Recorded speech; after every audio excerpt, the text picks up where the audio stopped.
a goal fest in San Jose, a golazo from Montero in Seattle, and Toronto actually get a result, this time at Montreal in the Canadian Championship.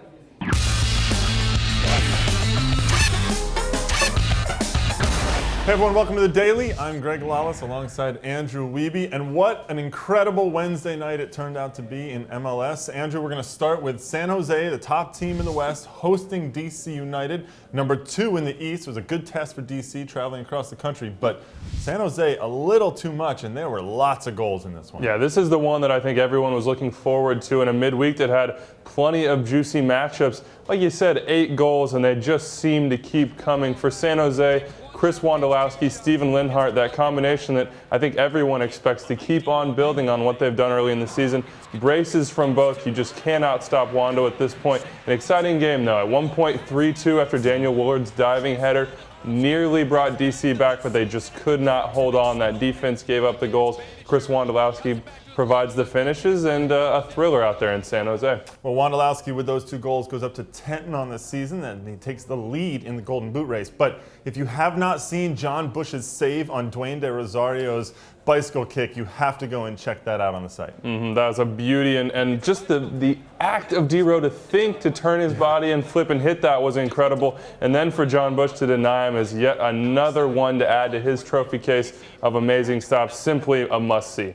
Well, Earthquakes alone on top of the Western Conference now.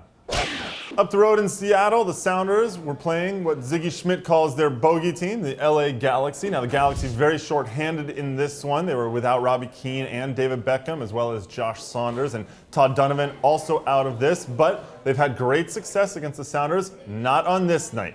2-0 for Seattle. An incredible goal from Fredy Montero was the icer on this. Yeah, of course, Eddie Johnson starts the scoring, but the thing everyone is talking about this morning and last night, for that matter, is Fredy Montero's goal. 40 yards out, just kind of picks his head up and decides, you know what, I might as well hit it.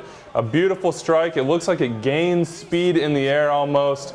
Leaves the goalkeeper flailing. Bill Gaudette, nothing at all he could do about that one. Fredy Montero's first goal of the year, what a way to start it for him. Seattle will have to hope, though, that he continues this form and continues to put the ball in the back of the net. Huge month of May for them and a great start. Well, a big win for them. They are now 3rd in the Western Conference. And afterward, lots of people were talking about all the players missing for the Galaxy. Although Zach Scott from Seattle said, I really don't care. We beat them. We have the depth that obviously LA don't seem to have. So Sounders feeling pretty confident. The New England Revolution also probably feeling pretty confident after getting a 2-1 victory over the Colorado Rapids at home. Sayer Sen and Fernando Cardenas got the goals for the Revolution, and they stopped a 3-game losing streak. Pretty big for the Revolution. Yeah, huge one for them after kind of a promising point where they beat the LA Galaxy, speaking of a team that's maybe not performing up to task.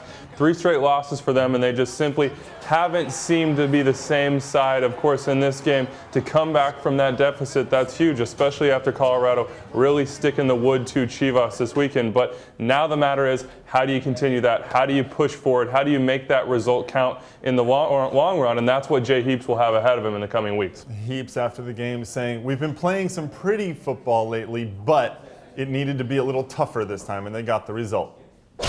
Well, outside of MLS, there were 3 MLS teams in action on Wednesday night in the Amway Canadian Championship. The early game was Montreal-Toronto, and this one ended up 0-0. Remember, Toronto FC have yet to get a point in league play, but they get the result up in Montreal. Yeah, and of course, still not a result against a league team apart from that LA Galaxy one, but you know, I think Montreal would have wanted more from this one. At home with an opportunity and a competition that they've already said that they're putting huge emphasis on. That CCL spot that these teams are going to get is absolutely enormous, and you don't have to go through the long-term discomfort of a league season to get it. But 0-0 up there. Toronto probably will be happy with this one. They'll go into this next week's game on next Wednesday looking to get 3 points and looking to solidify a spot in the final. TFC coach Aaron Winters said right now it's not necessarily about playing beautiful soccer, it's about getting some results. And they did in the first leg.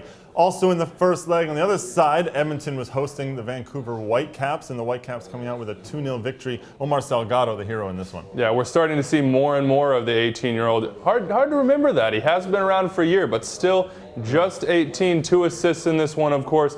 Moved out to the left side, not necessarily that target striker role that I think a lot of people expect him to play with his frame and his size. But the more we see of him, the better for Vancouver Whitecaps, and they'll get a great result. They'll take that. They, of course, are also putting a lot of emphasis on this competition. Well, Eric Hasley got a goal, his first of 2012 for Vancouver in this one. And Salgado, yes, showing that he can be a playmaker, maybe a little bit more than a goal scorer. Before we go, be sure to check out on MLSsoccer.com several things. First of all, the AT&T Goal of the Week. Today's the last day of voting. Andrew, what was your favorite one this week? I think I'd have to go with Thierry Henry, of course, the winner, and maybe a little bit of a consolation for him after having to miss a few weeks here. A beautiful chip over New England's Matt Reese, who, by the way, in the 2-1 victory over Colorado, picked up his 100th victory of his career. So congratulations to Matt Reese on that. Goal of the Week, Save of the Week, and the Extra Time Radio podcast, all on MLSsoccer.com. Check it all out.